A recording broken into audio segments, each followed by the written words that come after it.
अध्याय 13 प्रकृति, पुरुष तथा चेतना। अर्जुन ने कहा, हे कृष्ण, मैं प्रकृति एवं पुरुष, क्षेत्र एवं क्षेत्रज्ञ तथा ज्ञान एवं ज्ञेय के विषय में जानने का इच्छुक हूँ।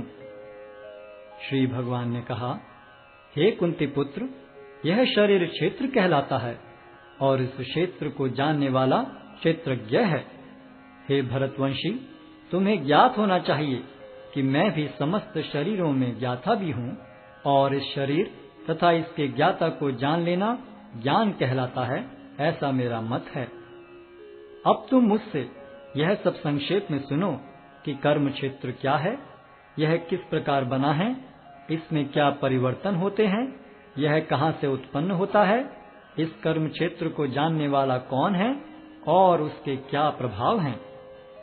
विभिन्न वैदिक ग्रंथों में विभिन्न ऋषियों ने कार्यकलापों के क्षेत्र तथा उन कार्यकलापों के ज्ञाता के ज्ञान का वर्णन किया है। इसे विशेष रूप से वेदांत सूत्र में कार्य कारण के समस्त तर्क समेत प्रस्तुत किया गया है।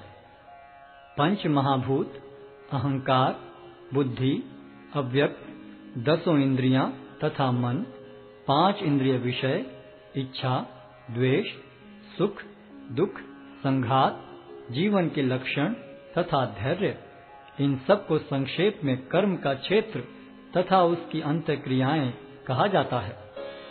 विनम्रता, दंभहीनता, अहिंसा, सहिष्णुता, सरलता, प्रामाणिक गुरु के पास जाना, पवित्रता, स्थिरता, आत्मसंयम, इंद्रिय तृप्ति के विषयों का परित्याग, अहंकार का अभाव, जन्म, मृत्यु, वृद्धावस्था तथा रोग के दोषों की अनुभूति, वैराग्य, संतान, स्त्री, घर तथा अन्य वस्तुओं की ममता से मुक्ति, अच्छी तथा बुरी घटनाओं के प्रति संभाव, मेरे प्रति निरंतर अनन्य भक्ति, एकांत स्थान में रहने की इच्छा, जन समूह से विलगाव, आत्म साक्षात्कार की महत्ता को स्वीकारना तथा परम सत्य की दार्शनिक खोज, इन सब को मैं ज्ञान घोषित करता हूँ और इनके अतिरिक्त जो भी है वह सब अज्ञान है।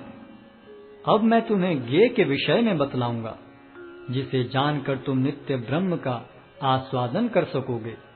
यह ब्रह्म या आत्मा जो अनादि है और मेरे अधीन है, इस भौतिक जगत के कार्य कारण से परे स्थित है। उनके हाथ, पांव, आंखें, सिर तथा मुंह तथा उनके कान सर्वत्र हैं।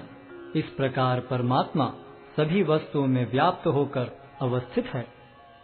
परमात्मा समस्त इंद्रियों के मूल स्रोत हैं, फिर भी वे इंद्रियों से रहित हैं। वे समस्त जीवों के पालन करता होकर भी अनासक्त हैं। वे प्रकृति के गुणों से परे हैं, फिर भी वे भौतिक प्रकृति के समस्त गुणों के स्वामी हैं। परम सत्य जड़ तथा जंगम समस्त जीवों के बाहर तथा भीतर स्थित हैं। सूक्ष्म होने के कारण वे भौतिक इंद्रियों के द्वारा जानने या देखने से परे हैं। यद्यपि वे अत्यंत दूर रहते हैं, किंतु हम सबों के निकट भी हैं। यद्यपि परमात्मा समस्त जीवों के मध्य विभाजित प्रतीत होता है, लेकिन वह कभी भी विभाजित नहीं है। वह एक रूप में स्थित है।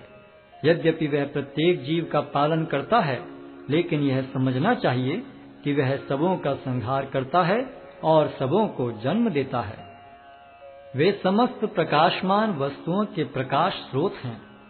वे भौतिक अंधकार से परे हैं और अगोचर हैं। वे ज्ञान हैं, ज्ञेय हैं और ज्ञान के लक्ष्य हैं। वे सबके हृदय में स्थित हैं। इस प्रकार मैंने कर्म क्षेत्र, ज्ञान तथा ज्ञेय का संक्षेप में वर्णन किया है। इसे केवल मेरे भक्त ही पूरी तरह समझ सकते हैं और इस तरह मेरे स्वभाव को प्राप्त होते हैं। प्रकृति तथा जीवों को अनादि समझना चाहिए। उनके विकार तथा गुण प्रकृति जन्य हैं। प्रकृति समस्त भौतिक कारणों तथा कार्यों की हेतु कही जाती है और जीव इस संसार में विविध सुख दुख के भोग का कारण कहा जाता है। इस प्रकार जीव प्रकृति के तीनों गुणों का भोग करता हुआ प्रकृति में ही जीवन बिताता है। यह उस प्रकृति के साथ उसकी संगति के कारण है। इस तरह उसे उत्तम तथा अधम योनियां मिलती रहती हैं।